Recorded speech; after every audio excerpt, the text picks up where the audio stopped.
Shannon Sharp and I are about to go WrestleMania over this topic because The Athletic has chosen the best players ever to wear every NBA number from 00 all the way up to 99. And guess who was chosen to represent number 23? Not LeBron James. And for that matter, LeBron wasn't even chosen to be the best player ever to wear number 6. That, of course, went to Bill Russell, the great Bill Russell. So, Shannon Sharp, or should I call you La Shannon Sharp?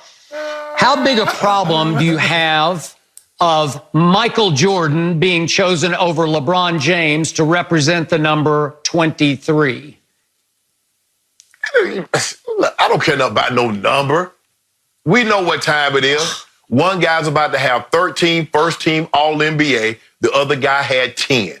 Nobody has had, we have not seen a player enjoy this level of greatness for this extended period of time in NBA history.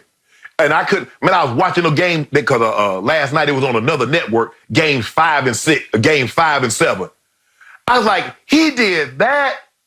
Skip, did you know he's the only player in finals history to lead everyone in every statistical category: points, rebound, assists, steals, and blocks? Skip, that's never been done. Game 7, a triple dub, most triple dubs in final history. Skip, stop this. Yeah, okay, fine. We get numbers. What it seems to me, whoever had the number first got the credit. So, okay, yeah, he had the number first, so what? It's no big deal. We ain't crying about all that. But you know what time it is, Skip. You keep hanging, but he's 6-0 with 6 this and the walk-off. I get all that. But that ain't changing my view. LeBron James is the greatest basketball player to ever dribble a basketball and play in the 70-plus year history of the NBA. That's facts. That is phony facts because, yeah, I know what time it is. It's about 11 o'clock Eastern time, and Michael Jordan is still and always will be the GOAT. And you are having a terrible week, and you will not give it up, even though you should, because you're sounding more and more delusional, because this week, Michael Jeffrey Jordan was even voted in an ESPN fan poll the greatest college player ever. And now on top of that, The Athletic says, well, undoubtedly, the player who should represent number 23 in NBA history is Michael Jordan. Obviously the original 23, but he's the GOAT. And you've got to give this up because in the end, Shannon, it's laughable for you to even try to make this case. It's laughable for LeBron. In fact, I saw a clip on ESPN this morning of LeBron talking about, what was it on, More Than an Athlete, that he was doing with Maverick Carter. And he was saying, oh, the night that we came back from 3-1 down in won Game 7, that's when it hit me. This makes me the greatest player ever. No, it doesn't. What are you talking about? Makes you the greatest player ever?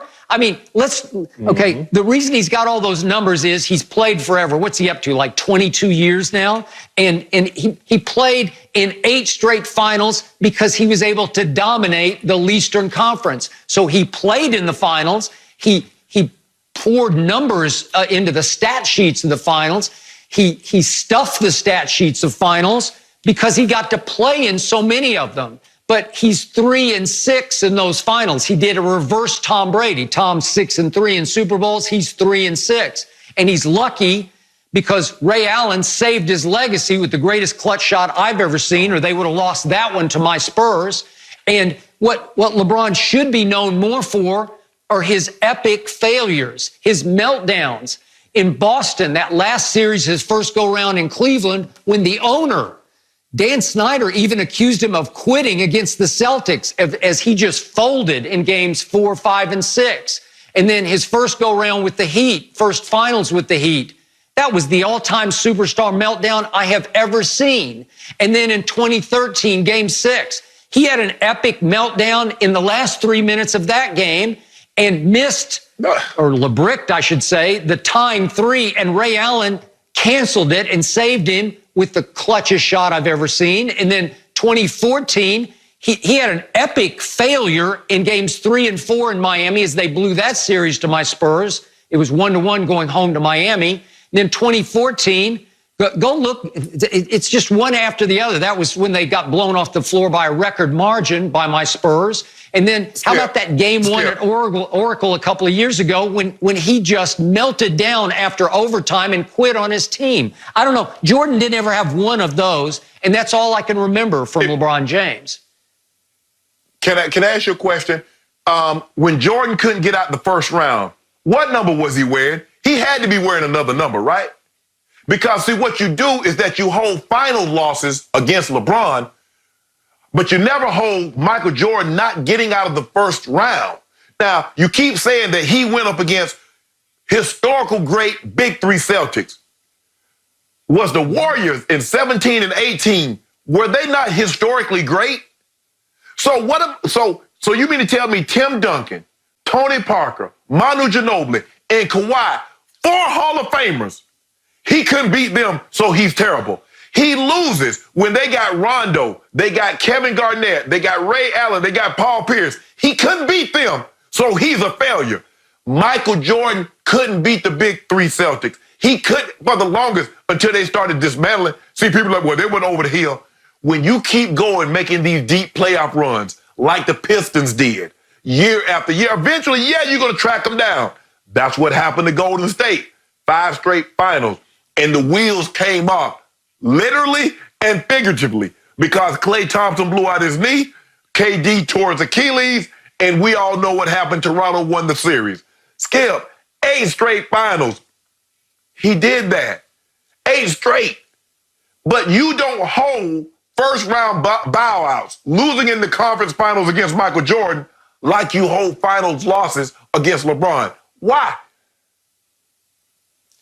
Okay, let's just do this then. Let's go back to the shot heard round the world against Orlando in his first go-round in Cleveland, and they go up 2 games to 1, and everybody's telling me, boy, you're going to have to eat crow on this one. No, I don't think I'm going to have to eat crow. And what happened in games 4, They didn't go up 5, 2-1, Skip. They didn't go up 2-1. No, Skip. They didn't go up 2-1. They were already down 0-1 because Orlando had beaten them game 1. That was the game 2 shot. No. Orlando beat them twice in Orlando. He came back 1 in Cleveland, and then they beat him again in Orlando. They lost 4-2. They weren't up no 2-1 against Orlando.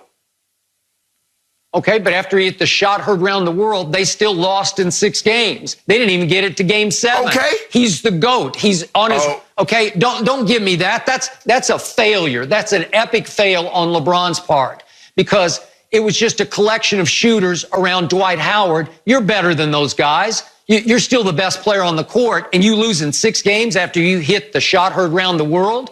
And then against the Celtics the next year, if you're that guy, come on, you got to be, you can't just quit, as Dan Gilbert said. And then I had to hear the story from the inner circle. Oh, LeBron had to be sedated in games 4, 5, and 6 against Boston. Stop it.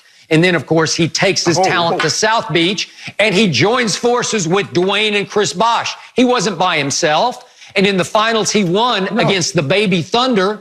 Did he not get huge help from Shane Battier hitting threes and Mario Chalmers going crazy? And then Mike Miller hitting 7 threes in that closeout game 5 in Miami? I mean, come on. What are we talking about here? You see? He needed a lot of help. Michael Jordan had Scottie Pippen. Okay, so what? So what? A top 50 player. So what? Dennis Rodman, a top 50 Michael player. Made him so a top what? 50. Really? No, he didn't. Skip. Hold on. That man was a made man before he set foot. He had 2 championships and 2 defensive players of the year, and he led the league in rebounding for 6 or 7 straight years. He was a made man before he even saw Michael Jordan. He used to put paint on Michael Jordan's head. But you see what you did? If LeBron is the guy, he's got to beat the Celtics. Well, if Jordan is the guy, he's got to beat the Big Three Celtics. Why not? Why do you hold? I'm just trying to figure out why do people hold a LeBron to a higher standard than they hold Michael? If Michael is the GOAT, beat the Big Three Celtics. Beat the bad boy Pistons before they start dismantling them, before they got old. They were the bad boy Pistons in the 80s. What happened in the 80s, Skip? Yeah, but wait a second. Once he broke through, Shannon, he went 6-0 in the finals with 6 MVPs. Not only did he win a college championship with a last-second shot, he won his final championship in Chicago in a game I covered in Salt Lake City by holding the pose on his last-second shot that beat the Utah Jazz, Karl Malone and John Stockton, after he stole the ball from Malone in the corner. Well, what do you mean stop saying it? It's just a fact. You can't stand facts. First of all, in Carolina, that was not a last-second shot. There was 15 seconds still on the clock. Because you will not, when LeBron hit shots like that, you won't give him that. Oh, there was still time, yada, yada, yada. Now he hits a shot, and if Freddie Brown does not throw the ball to James Worthy, who knows? But I'm not going to get into that, Skip. He did that, that's over.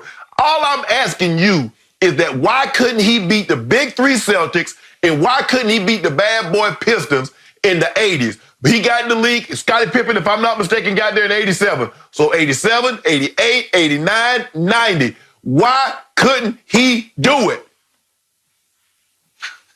Because who was your favorite player when you were a kid, when you were in high school? Larry Joe Bird. That don't matter. Yes. Right?